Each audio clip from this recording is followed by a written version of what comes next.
yego muraho nanone yego biranshimisha kuba ndi hano mperuka hano muri 2019 ndatekereza mbere ya covid ariko ubundi nize hano kuva 2016 kugeza 2018 ariko na 2019 twarigaga ariko kubera twahabayemo ibintu byo gushiftinga kwimuka bakavuyo ariko 2018 ni umwaka navuga wa nyuma ariko 2019 nkiza hano so ndagira ngo tumenyane Patrick ndamuzi nanjye nitwa Clement yavuze ariko ntabwo mwebwe mbazi ari bishoboka mushobora kumbwira izina rimwe kugira ngo nze kubasha kumva ko biza kugenda ikindi ukuntu biteguye ndashaka ko tuganira ntabwo nje kubigisha nje kubaganiriza ndashaka ko bikiganiro kitaramara igihe kinini by the way kubera ko ntabwo nshaka kubarambira ubwo bigenze neza ntabwo twaza kumara igihe kirenze isaha I think ndumva namwe mufite ibintu byo gukora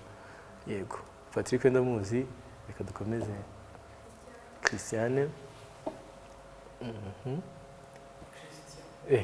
Christiane yego Alain yego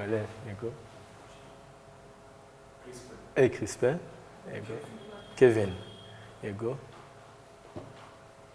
Gentil Joseph Mazina Melissa yego mwese nishimiye kubamenya nshobora kwibagirwa izina gato ariko ndaza kugerageza kubyibuka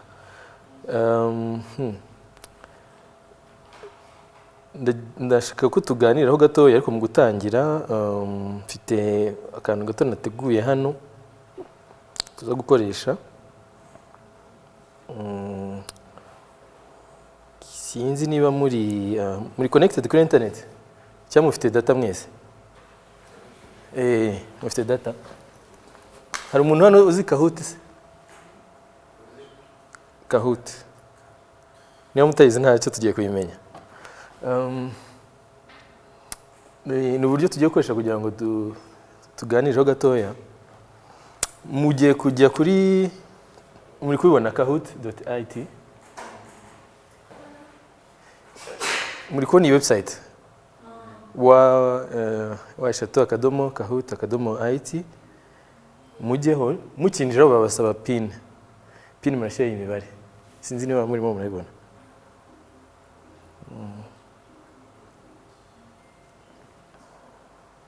hari na code mubishaka nagize nini ushobora kwiscaninga nta kibazo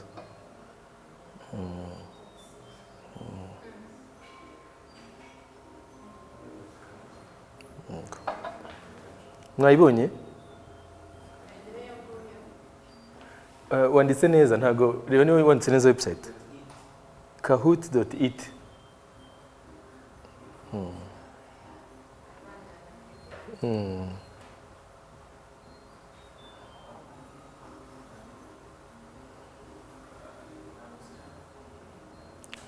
haro byakunze yego mwashyizemo na game na pin babasabye pin iyi pin sinzira muri kuyibona nayo na nickname mwandike akazina Sani yagiyeho Kevin yagiyeho bazabasaba gushyira akazina reka tu joining gatoya nakantu gatoya katamara igihe kinini no kugira ngo duse nabaganiraho gatoya ku bijyanye na ADMA yego Christian yaje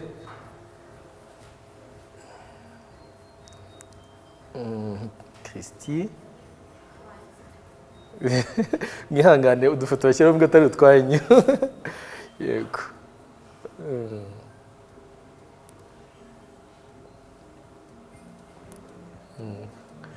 reka debe abantu hamaze kujoininga abantu bane ninde utarajoininga umuntu bishaka ewe byaje yego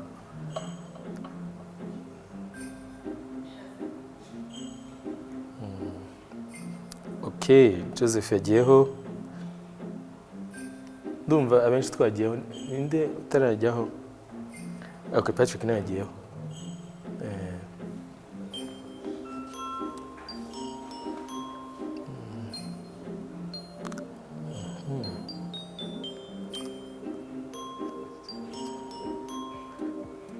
ndumva abenshi twagiyeho yego sinzi natwe atangira yego umuntu uza kuba mbere aza kumbaza igihembo nyuma ni ibibazo bike bijyanye na ADMA kuko ndumva mwese mushobora kuba mubizi niba muri tayari twatangira none ukuntu biragenda hano muzamubona ikibazo biri mu cyongereza ariko urumva biroroshye none muzamubona ikibazo kuri screen zanyu muzajya mubona uburyo bwo gusubiza ako muzajya muri amabara niba ikibazo kije gifite amabara 4 yego amabara 4 cyangwa 2 igisubizo cyanya cyo uzajya ureba ibara kuri telefone yawe ni ukuvuga ibyo muri kubona hano kuri screen ntabwo byo mubona kuri telefone nibwo muzamubona uburyo bwo gusubiza gusa none muhite mukanda ku gisubizo cyanyacyo ni amasegonda 20 kuri buri kibazo biroroshye ariko ntabwo bigoye niyo muri video twatangira okay twagiye ntabwo bigoye biroroshye game yitwa gutya knowing a little bit more about ADMA ndabizi murayizi ko mwize hano tugiye tangira na kwiza ikibazo cya mbere when was ADMA founded yashinzwe ryari so mufite amabara murabibona hari 2011 12 20 and the above aya uwo byakunze nagerageza byaje uwo byakunze amasegonda 4 3 2 1 kanda ku ibara rimwe okay muzi ubwenge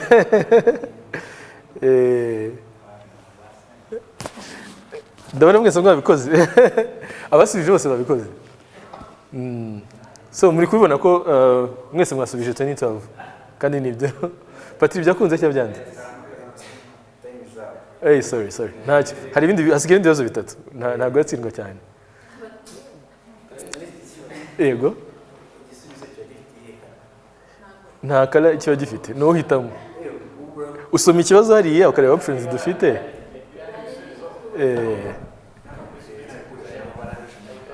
yego urabona ko iki ngiki cyari cyoroshye mwese hafi ya mwese mwagikoze biroroshye ADMA yabaye founded muri 2012 kandi ubu ngubu imaze imyaka 10 menya barimo baracelebratinga anniversary y'imyaka 10 iki cyari cyoroshye rwose ariko igikurikiyeho cyo gishobora ko kizoroshye cyane kugeza ubu ngubu umuntu uri imbere ninde Joseph ari imbere ikindi nababwira nuko uko usubije vuba niko amanota yawe yongera sibyo nukuvuga ngo nusubiza internet yanze mugerageza gushaka internet yego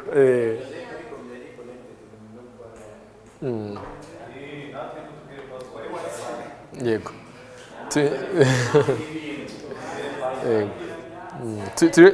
dore pin iri hano niba ari umuntu ajoininze nyuma pin iri hano ashobora kujoininga agakomerezaho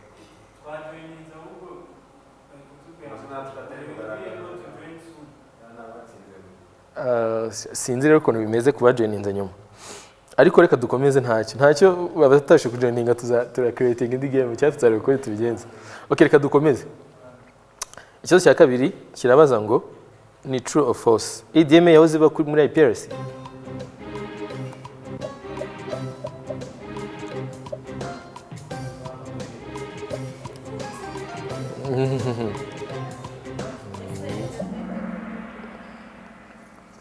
okay igisubizo ni ikihe ni false hari abantu rero bavuze ko ari byo abo ni bande bumva ko ADMA yahoze hano turaza kubabona yego ariko nkuko okay ntago baza kuberekana amazina y'akamanota yabigaragaza so yego ninde watubwira ADMA handi hano yabaye yego nge ntangira kwiga hano rero twatangiye nyine twiga mu mujyi yego so twamuvinze hano ahagana mu Joseph mubibona ko ari imbere yego ariko Christine nawe arimo araza yego ikibazo cya gatatu rero twagiye ni ikibazo ni abagraduates bangahe ADMA imaze kugira bikiro birasaba ko warasubiye nka website yacu cyangwa ukaza kugira amahirwe ukakigwaho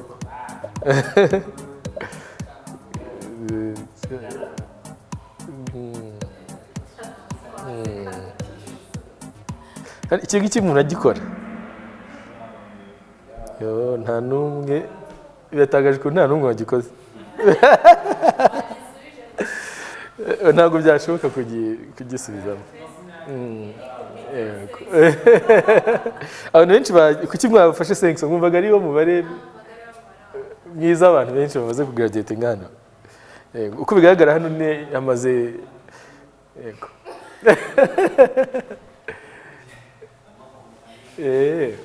Urabona hari imyaka yabayemo gutinda hagati ya 2016 na 2020 hari harimo promotion nk'imwe gusa hari kuko abandi baje 2019 kubera nyine byo kwimuka n'iki murabona na covid nayo yarabivanze ariko igisubizo ni 2020 nta kibazo ubwo iri precise kuko na mbere twigaga tuvanze mbere ntabwo bye bitandukanye twazaga imyaka 2 kandi muri iyo myaka tukageza ukavaringa ibintu byinshi byari kuvamo iyo covid bitarabaye byari kuvamo hari abagiye badropinga hari abagiye yego ariko hari n'ibindi bantu bigaga mbere naje muri promotion ya kabiri oya emenye ya kabiri nuko so muitari tiyo ku kibazo cya nyuma yego ikibazo cya nyuma reka tubanze turamanota ukuntu hahagaze nta cyahindutse Joseph ari cyane imbere ikibazo cya nyuma rero ni nka penalty nicyo giye gukemura umuntu uza gutwara ibibazo so iki kibazo cyabaza hari igihe ADMA yagize kugira cohort y'abakobwa gusa true or false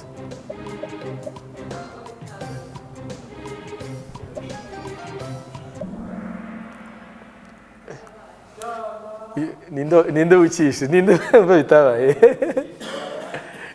yo pole nukuvuga ngo hagana muri 2018 hari niho nibuka neza imbuto yazanye cohort y'abakobwa gusa twize turi parallel ukuntu ariko turi kujya kurangiza so yeah ubwo rero turasoje drum rolls kwa gatatu ni Kevin wa kabiri Christine wa gatatu wa mbere tujye guha amashyi akaba ari Joseph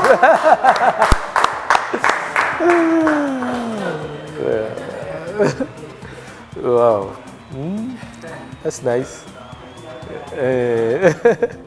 Joseph uza kunshaka nidusoza abandi se abandi wa mbere wa kabiri wa gatatu wa mbere ntacyo turaza kureba ko tubigenza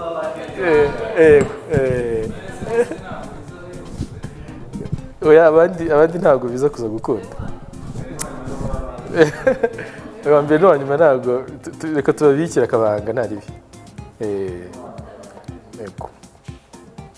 so murakoze rero gukina akagame gato twagira ngo twintroducingane nyine tunashobora kumenyana tujye gukomeza iyi ngiyi yarirangiye reka ndebe ukuntu nayikuramo noneho njye kuri presentation nari nateguye yindi yego muri rusange nashaka kubaganiriza ukuntu urugendo rwanjye rwagiye rugenda muri multimedia kugira ngo mubashe kugira wenda ikintu mwatoramo muze kwisanzura nta kibazo niba mushobora kugira ikibazo mumbaza hagati nta kibazo rwose mu be free yego nibyo koko abana bakunda gukina murambabarira sinzi impamvu byivanze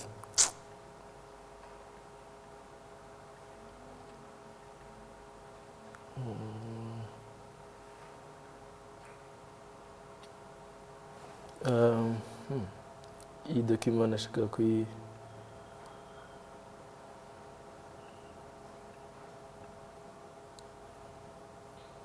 yego narimo ndareba uburyo bwo gushyira izindi pages ko mubibona ubu ni jyewe natangiye gukora ibintu bijyanye na multimedia ahagana muri 2014 ibintu nabitangiye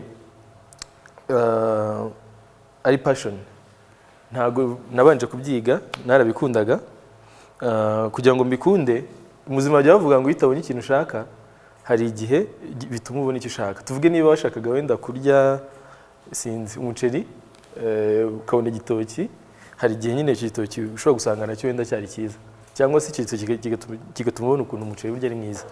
Hari igihe mu buzima iyo utabonye ikintu ushaka bishobora gutuma ugera ngo ukabona icyo ushaka.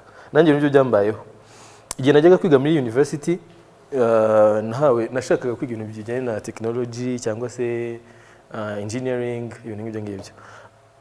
Ariko bampa kwiga education ntabwo nayikundaga n'ababeshyi. Yego, so nari kuba umwarimu ntabwo ari bibi cyane, ariko ntabwo nabikundaga. Ubwo rero byatumye nshaka indi domaine njyamo. Ubwo rero muri 2012 niyo mwaka nafashe kamera bwa mbere.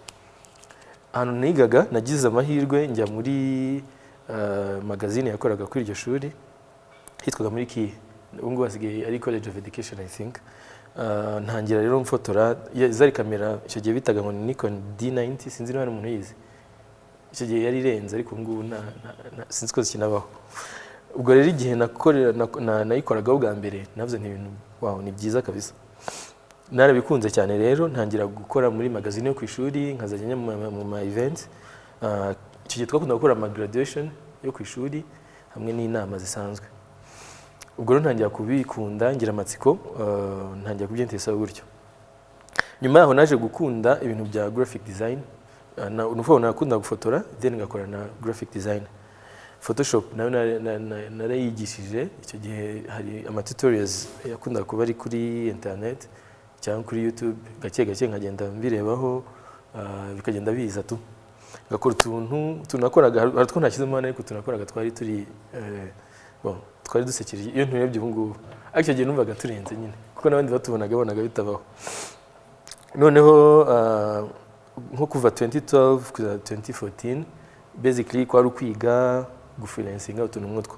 2014 impamvu ari umwaka mbara nuko kubera ko aribwo nabonye akazi ka mbere ka multimedia. Icyo gihe no mu graphic designer ahantu nahembwaga 30 ku kwezi. So ni makeya, ariko icyo gihe ntabwo ari make. Ko nari umunyeshuri kandi ntafite ibintu byinshi nkenera, so numvaga nyine abibaye. Ubwo rero mbere ko joining ADMA n'ubundi nari nsanzwe ndi muri domain. Nabonye ADMA kibaho nko muri 2015. Noneho mbona ni byiza. Then ndapplyinga. Icyo gihe twigiraga ubuntu, ni nk'amahirwe twari dufite, ngira ngo mushobora kuba mwishyura, right? Yego. Icyo gihe twigiraga ubuntu, kandi ikindi iyo bagufataga nyine twigaga imyaka 2, tukiga ibintu byose. Hari n'igihe nk'abatubanjije bo bagiraga n'aba visiting instructors bavuye muri Hollywood, ndibuka hari abari bigize kuza ngo bakoze kuri za Spider-Man n'ibiki, bumvaga ibintu birenze nyine. Ubwo rero muri 2015 nibwo na applyinze, then joining ADMA. Ariko na applyinze muri 15 badufata muri 16. Nuko namaze umwaka ntegereje. Iki gihe nkuko mubibona twari turi kumwe n'abashuti twiganaga icyo gihe, twajoininze muri promotion ya 2016. Tugitangira twize video production, nyuma yaho twiga gukoresha kamera, and then nyuma yaho twiga graphics n'ibindi bijyanye nabyo. Turi hano rero twabanje kwijya mu by'uko nababwiye. Tuza mu mujyi byari byiza cyane kubera ko ukuntu umujyi hateye hatandukanye na hano. Twe dufite room nk'ebyiri zo kwigiramo zimeze neza kurushaho, ziteye zisetinze neza. Twe dufite room ya green screen yihariye gusa, sinzi niba mujya muyibona. Yari yubatse kuva hasi kugeza hejuru, harimo na kamera zitavamo n'amatara, mbese nicyo yari setinze. Ndibuka ko icyo gihe n'amateleviziyo yajyaga ayikoresha room kubera ko yari room nyine yihariye cyane, nta n'ahandi hantu bavuga yabaga mu Rwanda. Twe dufite n'indi room ibamo kamera za motion tracking, sinzi niba umenye zipaka inzu zibitse ahantu somewhere. Ego, motion tracking ni n'amatekinike bakoresha mu gukora filme zikoresha ibintu byitwa CGI. Ni ukuvuga ngo nka Avatar niyo abantu benshi batanga urugero, abantu bambara utuntu twemera kamera kuba tracking, noneho hakaba hari kamera nyinshi cyane utabara zifata motion yabo, noneho bajya gukora animation, iyo motion yabo bafasha akaba iyo ba-animatinga bakanayishyiraho ibindi bintu byose bashobora gushyiraho. Ibyo bintu twashoboraga kubikora icyo gihe turi mu mujyi, ariko ngubu ngira ngo ntabwo bishobora gukunda. Nabonaga ibintu biri cool cyane nyine birenze. Obviously ntabwo twagize gihagije cyo kubikoresha, ariko byibuze ibyo twahigiye bihagije.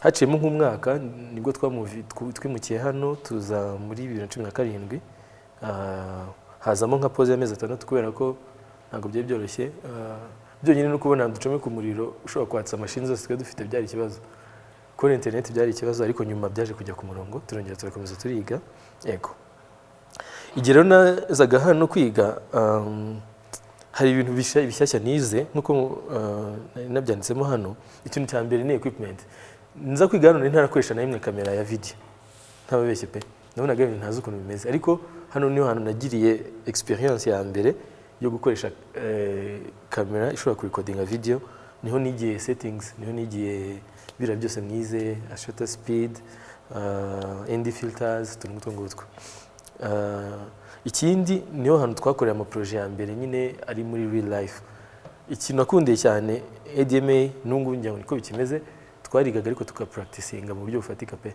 ndumva projet ya mbere twakoze Ryan yabikomojeho ni umuntu bwa 2017 yego twafashe nyine iminsi yose kuyiproducinga kandi kari akazi gakomeye icyo gihe nabonaga birenze rwose twarabikoze bigenda neza then nyuma yaho dutangira gukora projet zo gukavaringa no ku live switching inama zaberaga akenshi muri convention hari zo bakoze mbere tuhagera ariko ngiye mpagera ninje bwa mbere muri convention center kubera akazi nyine ka ADMA n'ubwa mbere ngiye gukora akazi nahembwaga wenda nk'ibihumbi 50 ku munsi numvaga birenze nyine nta kindi kintu spendinze tukazi twakora iminsi nk'itanu mumva nyine ko twagaruye udufaranga tutari dukeya cyane ariko yabyari sawa pe ubwo rero navuga ko nagrowinze mu myaka yose namaze hano hari level navuyeho ifatika kabisa kuko kugira ngo nshobore kuba navuga ko nshobora gukora video nkaba video producer nuko naciye mahanga kandi skills baduhaye no kuba twari dufite equipment dushobora gupracticingiraho byari ikintu nyine gifatika cyane ntagereranye ikindi nuko twiga hano byaduhaye nyine izina runaka abantu benshi hano hanze iyo bazi ko wize muri ADMA biba byoroshye kuba baguhayarenga kubera ko icyo gihe nungu andi mashuri arahari ariko nta shuri na rimwe rindi nigeze mbona rishobora kuba ryagira nyine ubumenyi ritanga cyangwa se skills zifatika nk'ubwo dukora ngaha twarasohokaga buri gihe abantu bakatubaza se mwize ADMA n'iki ntago bakenaga gusaba izindi paperworks kuba nyine twari cemanga byabaga bihagije kugira ngo nyine tube twagira bibe byaba ikintu cya double boost nyine muri iyi career ubwo rero nyuma yaho nko muri 2019 nibwo twasohotse dutangira kujya hanze ntago ibintu byinshi navuga bindi kuri ADMA nduva muri rusange ruko nguko ikindi nashaka kuvugaho nuko twiga hano kimwe mu bintu twize cyanadufashije ntago ari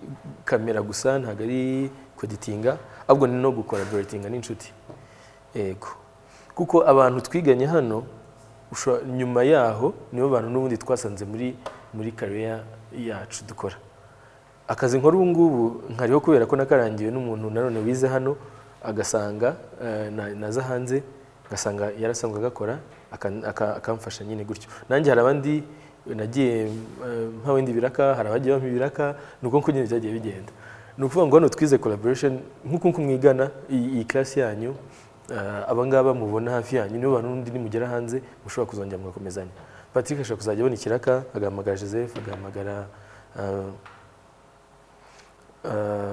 undi mugenzi we nukuvuga ngo niko bizagenda abantu muri kumwe hano n'ubundi nimujya mu isi yo hanze n'undi bizarangira ari abantu mukomeje gukorana iyo ubonye opportunity mbere na mbere utekereza ku muntu mwiganye ikindi iyo muri kumwe gutya ushobora kubona potential z'umuntu hari umuntu ubuzi ko ari ashobora kweditinga rwose kavuze umuntu project namuha kweditinga nukuri arabikora neza hari umuntu uzi ko azi wenda gukora animation cyangwa graphics gutyo iyo ugiye rero hanze ukabona project runaka ushobora gutekereza ku muntu runaka nicyo kintu gikomeye n'igihanga kubera ko hano hanze hari usanga abantu benshi abanyamwigendaho nyine ntibakore simubizi se usanga umuntu ashaka nyine kumenyekana cyane ngo azamuke ariko hari kote bajya bavuga ngo niba ushaka kwihuta ugenda wenyine ariko ushaka kugera kure ujyana nawe ashobora kwemera ko tujya kuri project ari twe twiyoboye ariko ngo ndakeka mushobora kuba mujya kuri project muri mwenyine sibyo da yego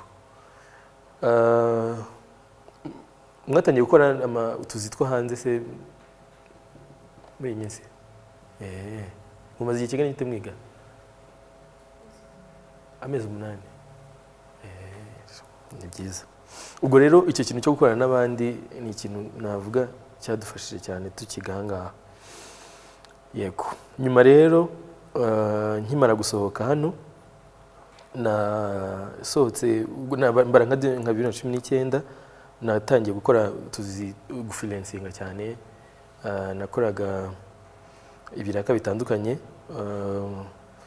nakora graphic design kuko nayo nayinyizi mu gihe runaka ariko nakundaga gukora cyane ibintu bijyana na video production kubera ko nibyo nkunda cyane ariko na photography nashobora kwikoraho gatoya bimwe mu bintu twagiye dukora hari byo nateguye nza kubereka gatoya ariko ibyinshi nagiye nkora nyine nago nabiva mu mwaka ni muremure biba birebire biba byinshi ariko muri rusange tugisohokamo hano twakunze nanone abantu twiganye twagenda dukora collaborating hari gihe harabapatanaga amanama tukayakorana harabagiraga ibindi biraka basically twakomeje gukorana ubwo rero izo connection umuntu yakuye hano n'izindi zagiye ziza nyuma izo nakomeje kupashuinga muri 2020 nibwo natangiye gukora rero muri Never Again Rwanda. Never Again Rwanda ni NGO iri local based hano ikora ku bintu bijyanye no kubaka amahoro no kurwanya genocide. Nkoramo nka audiovisual officer basically n'ubundi ni ibingibi no gufata amafoto no gufata amavideo no kweditinga ariko cyane dukora ama documentaries kubera ko dufite projects ziri based muri communities dukunda rero kujya hanze ya Kigali tugasura nyine abafatanyabikorwa bacu noneho ibyo twaganiriye nabo tukabikora cyangwa se dushaka kwigana nka success stories z'ama projects twagiye dukoraho tukaya recordinga undi tukabyeditinga. Iyi kamera dukoresha ijya kumera nk'izi za hano ariko iri munsi ya gatoya. Ubwo rero aka kazi nkikabona n'ubundi bisa nkaho nagiye muri domaine y'ibintu nari ndimo mpari kuva muri 2020 kugeza uyu munsi niko kazi ka buri munsi nkora kandi bakarantunze niwe ko navuga so basically nuko nko ubuzima bwagiye nyuma yo kuva muri ADMA yego. Twiga hano ni project twakozeho yari trial yari proposal twe turimo turakora twashaka ku developer content z'abana zo mu itetero hari umuntu yize yego itetero gitangira nyine bashakaga ko dukorana badusaba proposal ni muri urwo twakoze iyo video icyo gihe twigishwaga na Alfred gukora twese dufata course ya animation ya 2D animation 2D animation yego ntabeshye nimwe muri courses hano zangoye sinzi mwebwe ntabwo mwe animation iyi class ni ya video gusa yego animation irakomera isaba umwanya munini cyane ariko tumaze kuyiga hari abantu babimenye b'animator bakomeye n'ubu ngubu ariko nje ntago nabikomeje cyane kuko nakundaga nyine kweditinga no gushutinga na camera. Icyo nakoze kuri project nkuko Rani yabikomojeho ni gukora editing yayo no kuvuga ngo ukuntu izi projects zigenda n'ubundi muri rusange abashushanya hari abantu bakora characters bakabanza bakazikora then hari abandi bantu bakora backgrounds zitandukanye na characters noneho hakaba abanimators actually bafata background na characters bakazihuza barangiza bakanimatinga ariko nk'iyi video ifite iminota 3 actually ko animatingzwe n'abantu nka 4 hari nta muntu wakora animating iminota 4 ari wenyine at least mu gihe gikwiriye wakoresha igihe kinini cyane kugira ngo mukoreshe gitoya bisaba ko mukora muri benshi kuko ushobora gusanga umuntu umwe yanimatinze nk'amasegonda 30 kandi nawe bikamutwara nk'icyumweru ubwo rero bitwara igihe kinini gukora video animation. Ariko turangije kuyikora actually yarakunzwe cyane kuko kuri abana benshi nyine bagenda bayiririmba no kuri channel ya ADMA ndumva iriho ni mu video zarebwe cyane nyine zakozwe na ADMA sinzi no mwaribonye yego hano nashyizemo agace gatoya reka tukarebe none muragiye ku bya bimeze. Abana bakunda gukina n'utunyoni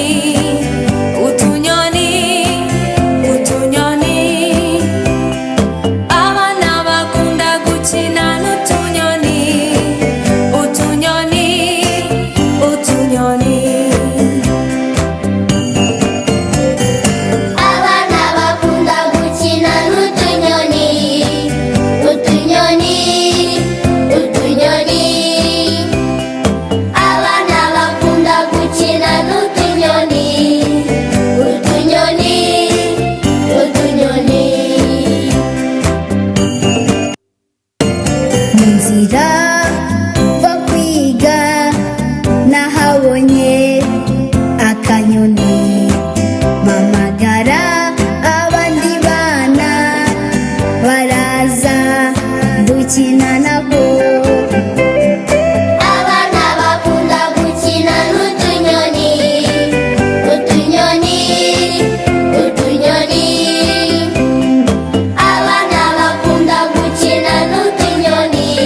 murabona nziza se gizize ntacyo buza link yayo irahari mwayireba murabona gakoze neza ubu ngubu nyuma yaho kubera ko nshobora kureba nyine udukosa tumwe na tumwe twagiye dukora ndabibona nyine ko hari uturere twakozemo dutandukanye turi technical ariko icyo gihe twarigaga nyine kandi niyo projet ya mbere twakoze tukimara kwiga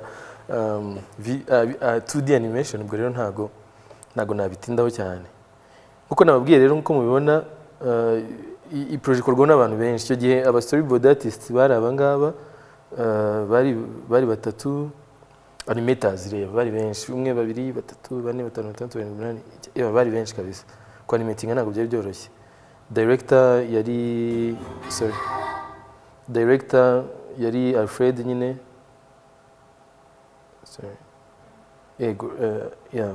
Fabrice nawe yanditse aba nabakoze characters uyu ni wakoze background animators na editinze Alfred ni directinze noneho hari n'undi mugore twanjuru ntago akiba hano nawe no mu Kenya yego Chris rero yari executive director yego iyi niyo projet yambere twakoze rwose twumva turi proud yayo indi project twakoze muri 2018 rero niyo projet ngira ngo nini ADMA yaba yarakozeho ni inama yabaye yitwaga International Conference on Family Planning ibera muri Convention Center ikintu cyari kihariye kuri iyi nama niyo mwarigeze mukora live streaming event iyi nama yari ifite feeds eshatu mwize live stream right yego yari ifite feeds eshatu hari feed yajyaga kuri internet hari feed yajyaga muri screen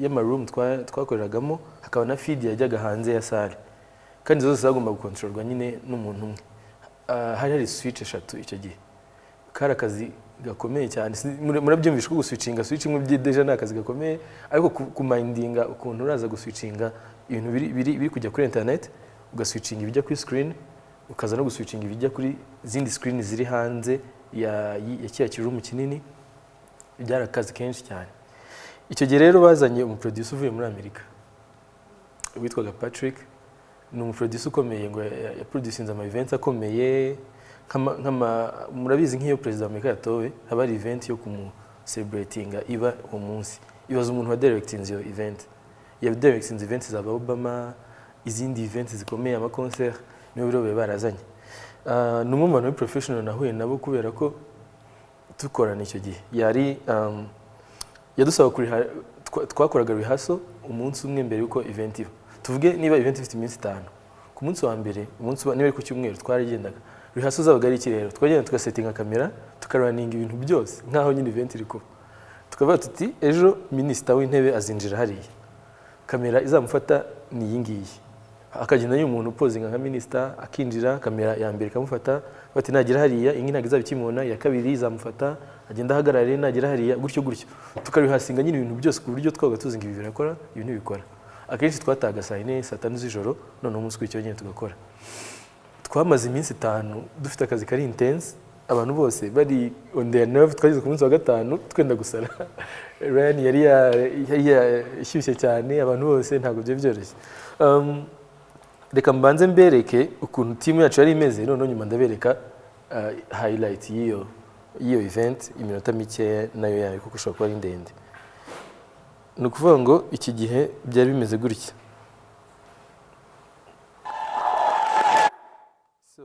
iyi video iraza kwiplayinga bagenda berekana nyine abantu bari sinzi mwarayibonye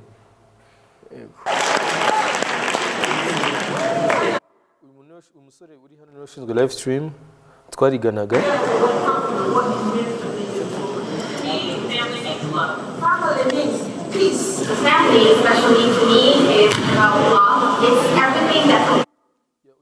twariganaga yitwa Alan uyu nguyu umusore yari muri team organizinga niwe nyine wa checkinga ko ibintu dufite ari byo amazina niba ariyo yego uyu musore nawe yitwa ntago ari izina twamwitaga ariko ntago ari ryo rye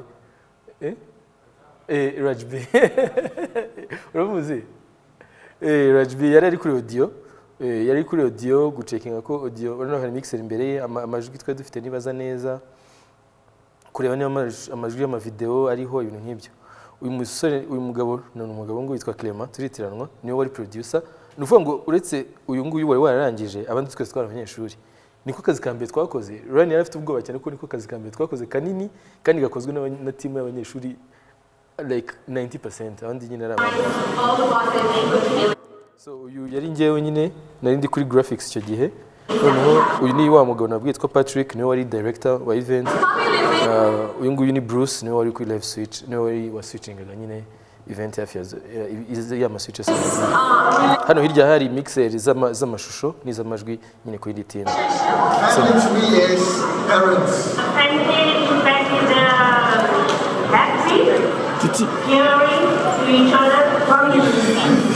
family means joy, family means security, family means laughter.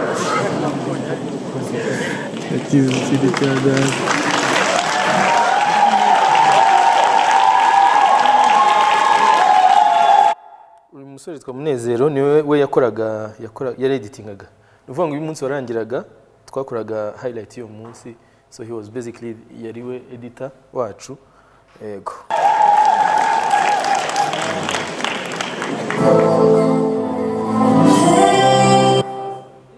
yego muri make rero nuko nyine team yacu yari imeze icyo gihe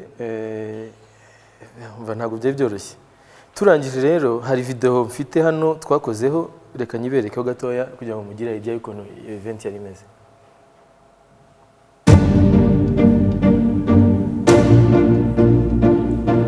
Welcome to the country of 1,000 hills, smiles, and solutions. This is the biggest meeting ever because as societies, we understand that we've got to accelerate progress. We have gathered to show the world how investing in family planning provides a lifetime of returns. Family planning is therefore not only a women issue, it is also a development issue. Would you agree with me that providing access to contraception has the power to address all of these issues in a significant way? Would you agree with me?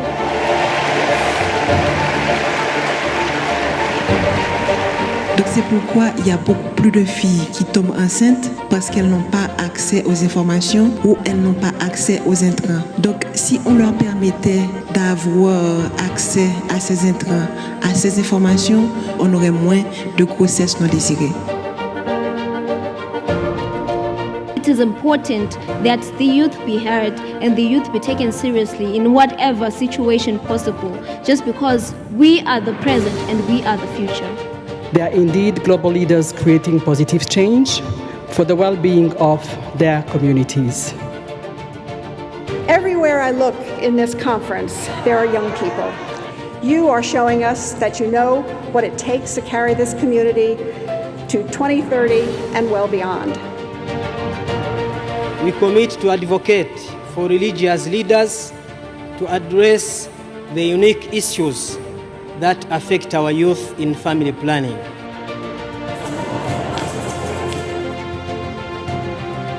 We have seen women morph into strong, insightful, and intuitive key players able to effectively impact positive and lasting change around them.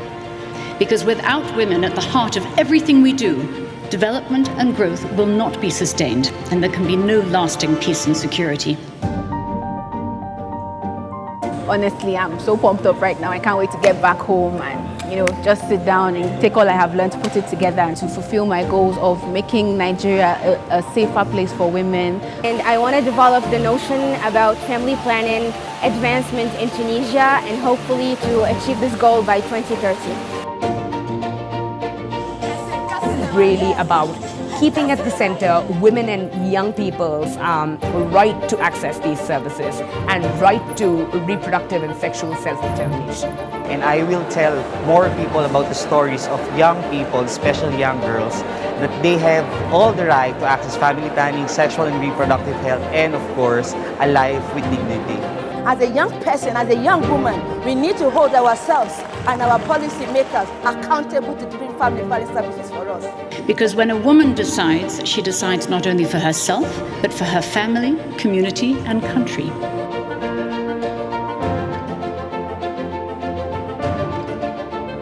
And on behalf of members of parliament here, these last days will bring change, especially in supporting FP 2020, but also bring improvement in well-being of our communities.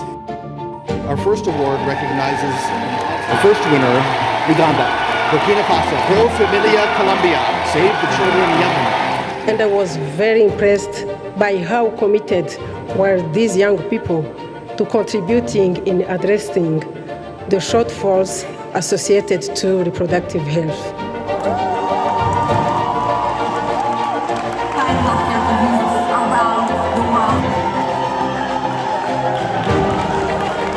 To the politicians and government in the room, I say, engage with us.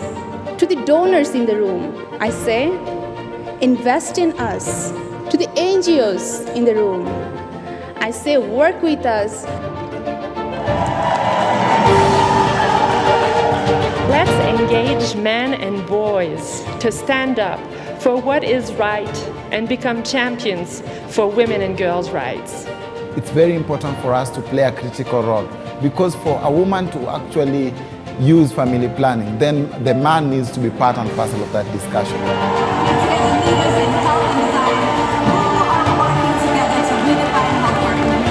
Let's all use our collective superpowers to make sure every pregnancy is wanted, every birth is safe, and every woman and girl is treated with dignity and respect.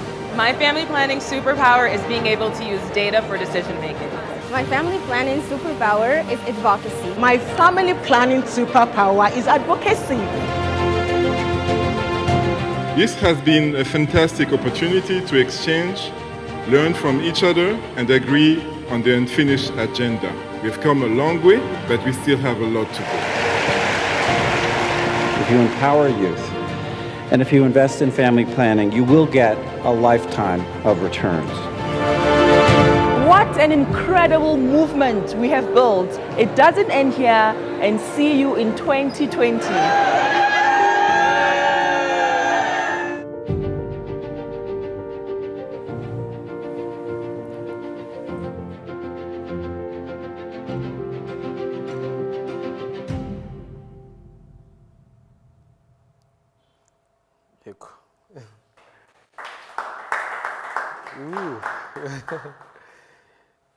Guys, murabibona rero kari akazi ntababeshye pe simubonye se yego byo nyine highlights y'iminsi ni highlight y'iminsi 5 uvuga ngo yego twakombininze iminsi yose kuva ku munsi wa mbere kugeza kwa nyuma ko buri munsi ni ingi ni nka combined ni nka like recap ko buri munsi wajyaga nka highlight y'umunota umwe noneho wayiteranya ari 5 kongeraho n'utundi dukeya bigahita biba iminota 6 buri munsi twakoraga nk'umunota umwe kari akazi gakomeye umuntu aba editors nge ntabwo nindi kuri editing icyo gihe nindi kuri graphics gusa amazina amatitre n'ama video playing muri room ariko abantu editingaga bafite akazi ko bafite kamera nkazingahera nk'esheshatu hari bagombaga gukuramo nyine content hari kamera za moving ziri kuri gimbo nk'ebyiri hari nizo ziri stations nyine mu room nyine zindi ubwo rero kari akazi gakomeye ariko twaragakoze navuga ko kagenze neza nko kuri 95% kuko Chris yarishimye, Ryan yarishima, n'abaduhaye akazi icyo gihe barishimye. Ryan yambwiye ko nyuma nyine baje kohereza letter of appreciation bashimira akazi twakoze. Twese twatashye twumva vraiment sinzi ko nababwira. Ubwo rero ni imwe muri memories mfite cyane muri ADMA y'akazi twakoze. Numvaga nayibasharingaho noneho nyuma yaho ikindi nza kubasharinga none maze gusohoka hari video imwe nshaka kubereka ibintu twakoze cya project nakozeho nyuma yaho noneho tukaba turigwana ku musozo. So far niba nta wundi muntu ufite ikibazo ngo dukomeze bambwira yego.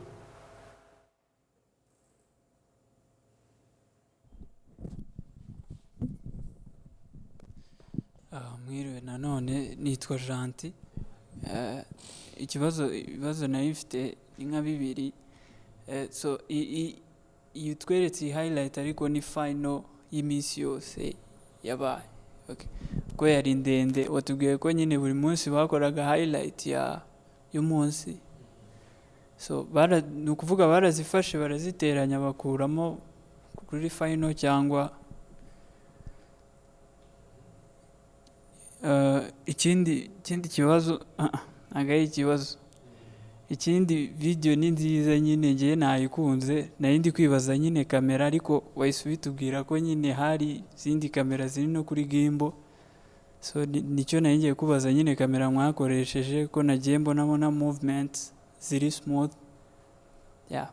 So overall nyine video ni nziza. Nanjye ndi editor by the way. Yeah. So yeah, biragaragara ni umuntu umwe wa editinze. Twari dufite kugira ngo reka mbanze ngusubize icyo waheremo mbere none tuze dukomeza na conversation. Ni ukuvuga ngo buri munsi bakoraga highlight y'umunsi, none iyi ngiyi ni recap. Barazihuje ariko kuzihuza urumva habamo na logique yo kongera nk'umu editor abyumva niba ufashe footage wenda nufashe project nyine ebyiri eshatu ukazishyira hamwe bagiye bazilinkinga. Yego. Noneho iyi ngiyi niyo bafashe bashyira kuri YouTube. N'ubundi iri kuri YouTube channel y'iyi ngiyi International Conference on Family Planning. Hari n'indi yabaye nyuma yaho ariko ntabwo twayikozeho, ni ukuvuga ngo uko bagenda bazikora bagenda bazishyiraho. Iyi rero ni final yabaye approved, barayemera barayishimira. Yego. Harimo kamera zitandukanye ibyo wabibonye. None nk'umu editor wabibonye ko abantu bayeditinze bakoze akazi gakomeye. Story ukuntu igenda buildinga making sense. Icyo ni icyambere. Ikindi amashots bagiye bahitamo umva ari on point, nta shot irimo itakwe kubirimo, nta shot wenda ifite lighting imbi, nta shot ifite movement ziri biza, no kuvuga ngo barabyitondeye. Munezero yari umu editor twariganye, ariko hari undi mu editor wari uhari ukora muri iyi organization, barakoranaga ari babiri. Niwe rero beditingaga hagati yabo sinzi ukuntu bakoranaga, ariko nzi ko ari bo babiri nyine bazikozeho. Ariko vraiment bakoze akazi navuga gafatika. Yego. Numva nabisubije yego. Duva ni imwe muri highlights nibuka. Hari izindi events twagiye dukora ntabwo wenda naziteguye ngo nzisharinga, ariko ingiye numvaga nayibasharinga. Yego. Indi rero nateganyije kubasharinga yo ni project twakoze imaze gusohoka, yo yakozwe kugira ngo mbaye background yo gatoya. Ni hari university yitwa UGH, sinzi no muyizi, ni university ba i Butaro. Bakunda kubivuga cyane, ni University of Global Health Equity. Yego, hari igihe yari ifite event nayo yari ifite inama. None iyo inama subject yayo y'ingenzi yari irakora ku bintu bijyanye n'insimburangingo, n'ukuntu bafasha abantu nyine kubona insimburangingo, n'ukuntu abantu bakwiye kurushaho gukora kugira ngo izo nsimburangingo ziboneke. Twakoze rero video yo kwitegura iyo nama, dukora ama interview. Ngira ngo izo video twakoze yari kuba ifite party yo mu Rwanda na party yo muri UK. Noneho twebwe icyo twakoze twafashe footage zo mu Rwanda turazohereza. Icyo twakoze gusa no gushutinga, ariko impamvu nyibereka nuko nyine kugira ngo babihuze nabo bakoze abantu beditinze babikoze neza, ariko twebwe icyo twakoze hano yari party yo editinga nyine party zo mu Rwanda. Ni imwe muri project nziza nakoze kuko nayo yari gukoreshwa mu nama iri international, kandi kuko niko byagenze. Ikindi abantu twakoranye n'abantu bari professionnel bari bafite ukuntu bateguye video yabo, bari bafite script irisobanutse neza, bafite n'amashot.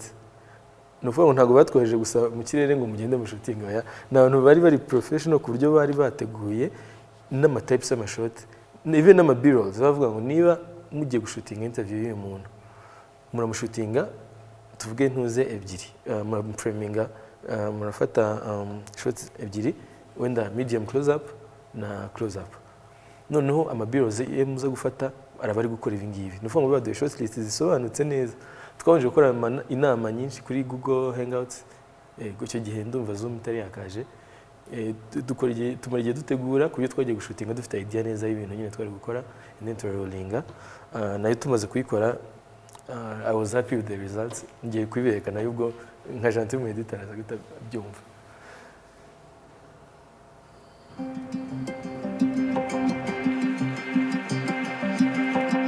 I love reading. Every chance I get, I take a nice book and it helps me relax. It takes me off to another land. Ukuvuga ngo nk'umukristo ndabanza nkabyuka nkasenga nkaza mu kazi nkorganiza akazi kanje kuva nkagezemo kugeza ntashye. One time I had my hairdresser come to my house and she found me washing one of my shirts that were stained. And then she was shocked. She was like, "Whoa, Claudine, I didn't know you could wash clothes. I just assumed that because you have an amputation, you couldn't do anything else." And I was like, I'm missing my leg, not my hands. A person missing 2 legs can even do this, and not just me. I am a former soldier. I was a captain in the British Army. I was deployed on combat operations to Afghanistan in 2010, 2011, and unfortunately I ended up standing on a bomb which had been hidden in the ground, which resulted in the loss of my feet and ankles and my knees as well. I was 12 years old when I lost my leg. They came and told me that I had cancer and they would have to amputate my leg the next day. And that was a huge shock for me. It was really hard to accept. And so the next day, after being in the hospital for like 10 minutes, they rushed me to the operation room and they performed my amputation. And the whole thing I felt like the whole thing just happened so quickly. And by the time I woke up from the anesthesia, everything was a whole shock. Yes, I was prepared for the amputation the day before, but when the day actually arrived and I realized that my leg was not there anymore, I was like, oh my goodness. It was just really hard for me to accept, and I really realized that nothing could have prepared me for that day.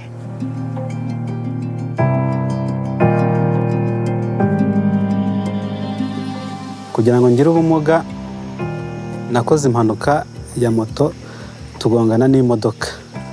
Ubwo twari turi kuri moto duhekanye duhura n'imodoka yirukanka cyane iraza iratugonga. Kimara kutugonga batujyanye mu bitaro bya CHK. Ukuguru kwanjye kwari kwashenjaguritse cyane, kwangiritse nuko kwavunitse. Uko nguko bagerageza kukuvura biranga, badesita kuba bagukuraho.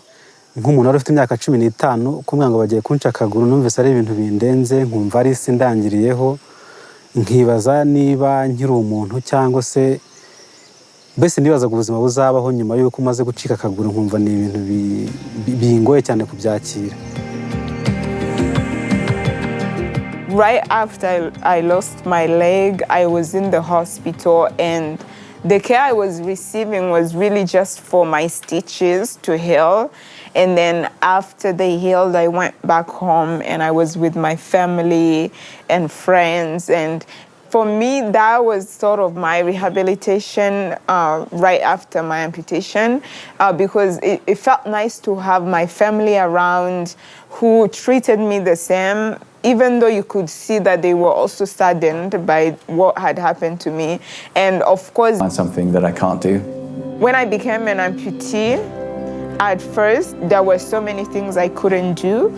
But once I got a prosthetic leg, I would say I'm very healthy. I can walk to my friend's house, to the market. So many things that people may take for granted that I can do, and I am grateful for every day.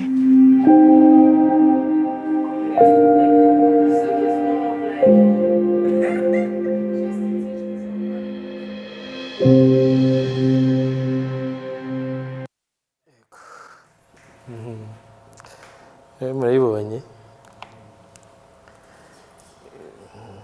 iyi video nayo kari akazi gakomeye cyane, you can see, ariko iyo nyibonye buri gihe biranshimisha kubera ko byagenze neza barayishima.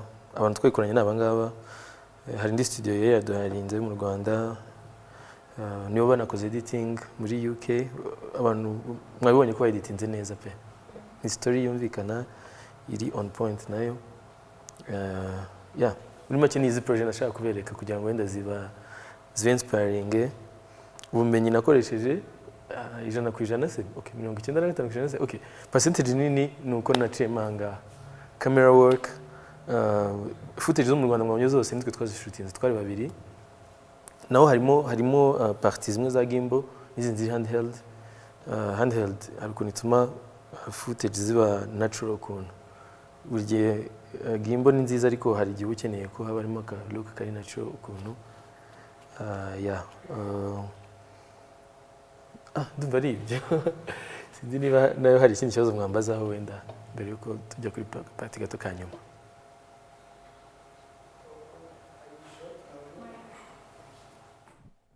hari shoti nabonye imeze nk'aho ari zerekana nk'umujyi wa Kigali cyangwa z'amadrone kuntu nazo ni mwe mwazikoze yego zari handheld yari kamera isanzwe okay yari kuri tripod I think yego twagiye ahantu haduha view yo hejuru ndumva twe turi ku Gisozi hejuru gutyo ukuntu none twe dufite view ya Kigali twashatse ntabwo twe dufite drone bije ntabwo bitwemeraga neza ariko twagerageje nyine mu bushobozi butoya gufata nyine amantuzi establishing shots yaho nizo mwabonye zo ziriya university building y'umweru ukuntu hari ahantu umuntu yavuga ko akora mu misozi nazo ni iz'ibutaro aho iyo university ba nyine nazo twazifashe dukoresheje nyine tripod bisanzwe twari yaranje nyine yego birarenze igihe nabonaga ari drone zari shots zisanzwe on tripod yego mwakoresheje izihe kamera surprisingly rero izi kamera twashutingishije ni Canon 5D Mark IV yego Mark IV ebyiri twazishutinze 4K turazohereza ndumva twarafashe hard drive tukazishyiraho footage tukazohereza physically kuko zari nyinshi kabisa mwabonye kuko nk'ibutaro twagiyeho kabiri hari challenges nyine zo kwitera mwese muzi ndibuka ko twagiyeho bwa mbere tugashutinga sinzi akabazo kajemo mu bintu twafashe birangira shots twafashe zimwe na zimwe tugiye kuzisubiramo bwa kabiri igibutaro ni kure murabizi kugenda umunsi umwe muragenda mukajya mugashutinga mugasubira mu bitaro mwabonye ko twashutingiye mu bitaro gushutingiramo ntabwo biba byoroshye bisaba nyine access nyine yihariye gusaba gushutinga ibintu bitema abarwayi cyane biki byari challenges ariko in the end byagenze neza nyine mwashutinze igihe kingana gute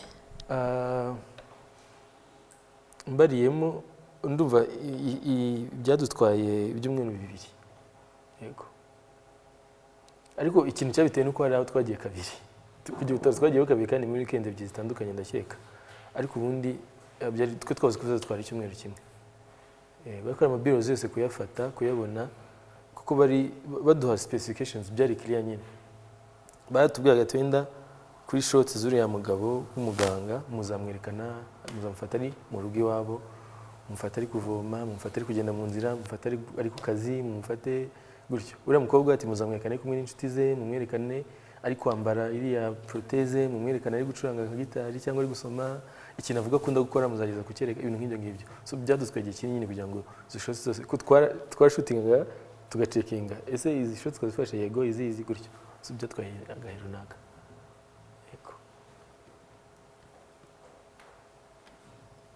ndumva nta kindi kibazo kuri iyi projet yego ubwo rero muri rusange nyuma yaho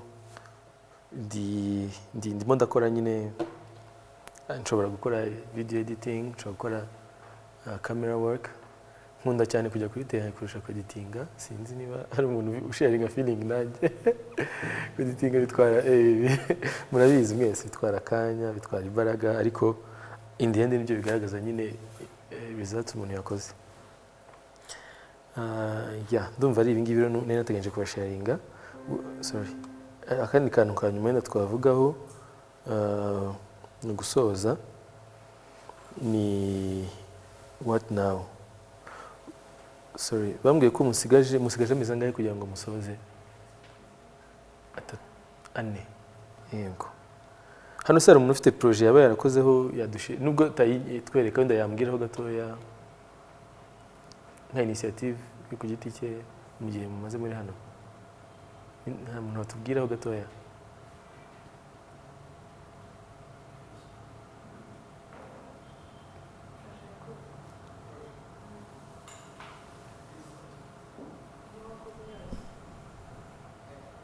project personal projects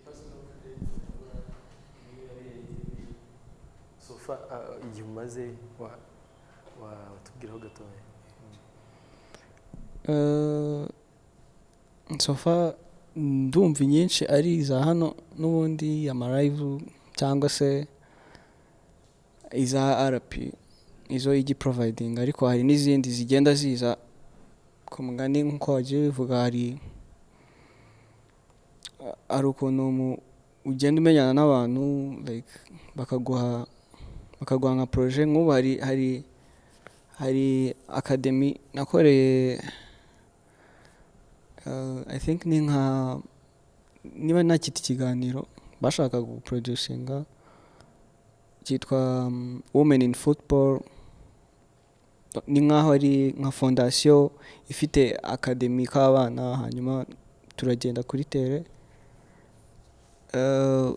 ndumva ari nkayo projet iri nabonaga nyine nkaho ndi kureading ibintu byinshi nkavuga ni bureau zirahagije ama error nkamenya ngo audio nayo iri byose nyine narabikoze ko niyo mfata nkaho ari big nyine nageze ahantu nkabona nanjye ndigiye nyine ko projet nyinshi za ubuvuga ati ushobora gucounting undi muntu nyine ukavuga ati iki kintu aragikora ko twese tuba dufite skills zitandukanye ariko iyo ngiyo nyine yigeraho barambwiye nyine ati wowe urashaka ikishaka ibikoresho urashooting nta kindi bari bazi so byari bigoye ndashootinga editing ndayikora graphique iki animation na kara byose ndumva ariyo iri main ariko n'izindi nyinshi zigiye zihari numva ari inje mu mutwe akanya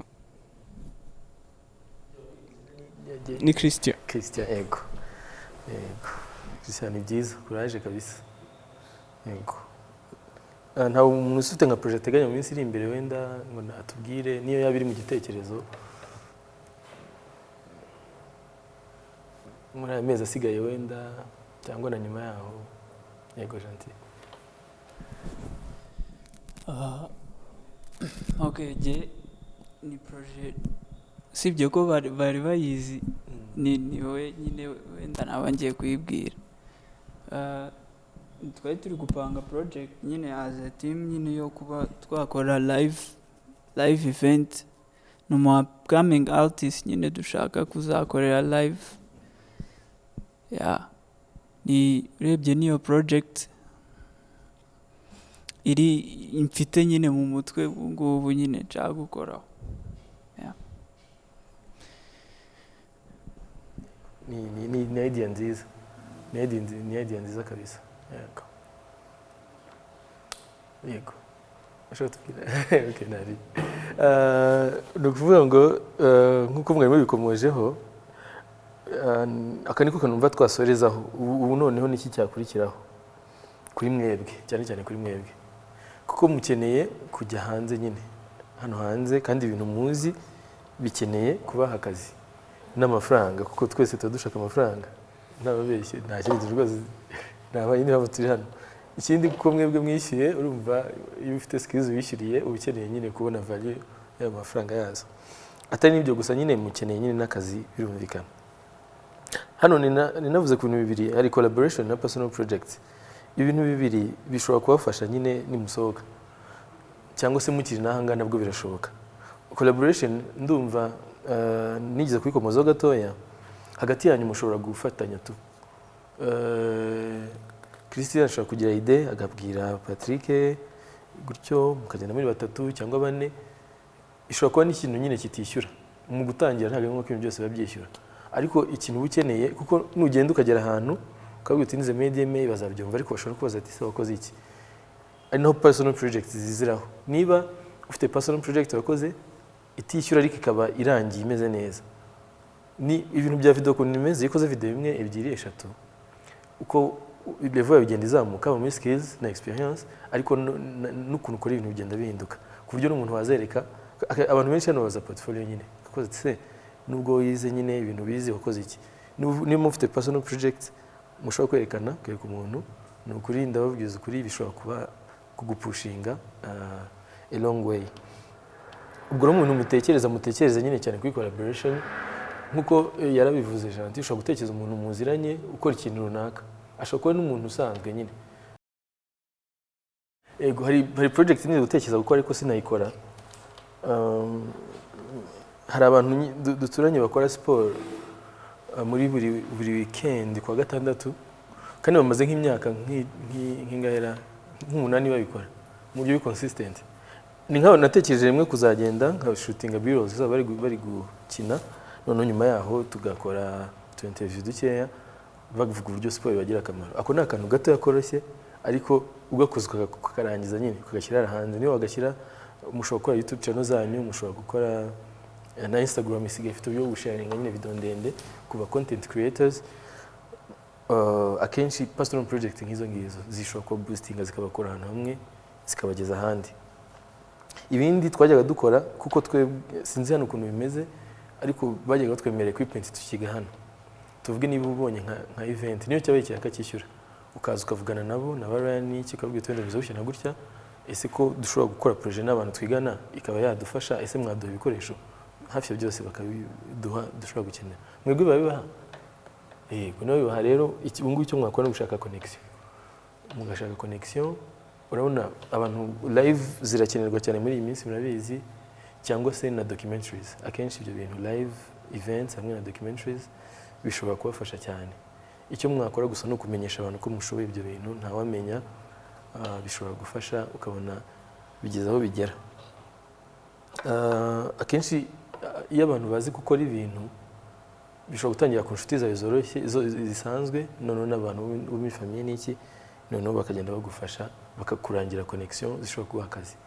Nimukora nyine collaboration hagati yanyu mukanatekereza kuri personal projects, bizabafasha cyane nyine kuba mwazamura level muriho, haba ku bumenyi ndetse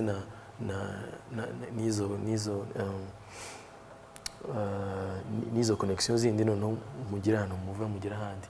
Numvaga icyo kintu nasorezaho ndi kubasharinga. Nk'ubu hari umuntu w'inshuti yanjye twe tukirangiza hano oya tukiga muri 2019 yarazi ko mbikora nyine, noneho ahantu yakoraga akazi wabo bafite event, arambwira ati se mushobora kuvaringa event yacu iminsi ine. Icyo gihe hari muri 2018 yego, mukaduha video zirangiye hamwe n'amafoto, nta na live yari irimo. Ndavuga yego byashoboka, kubera ko abantu bari Nigeria, company yabo yari ifitemo abantu ba Nigeria baje mu Rwanda.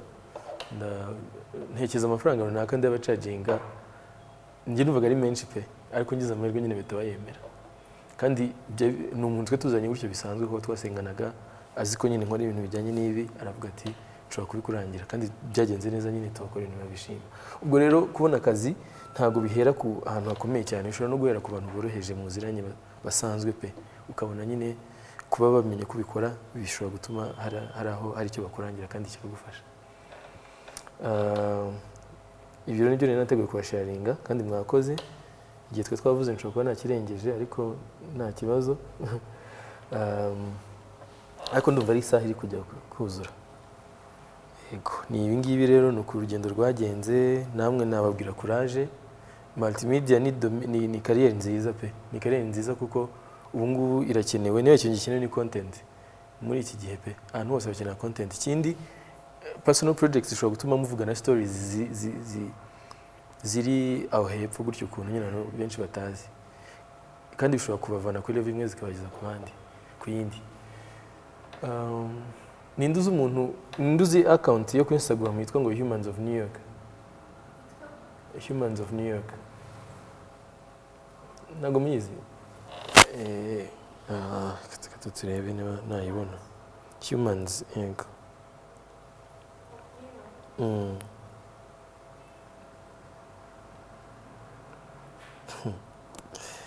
Sorry.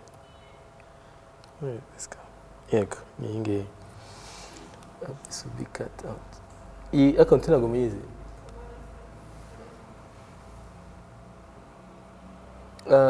Iyi account nyirayo ni ntabwo yitwa Brandon, ntabwo ifoto ze zikunda kuboneka, ariko ikintu akora avuga ubundi byatangiye ari nyine Humans of New York, avuga stories z'abantu muri New York batandukanye.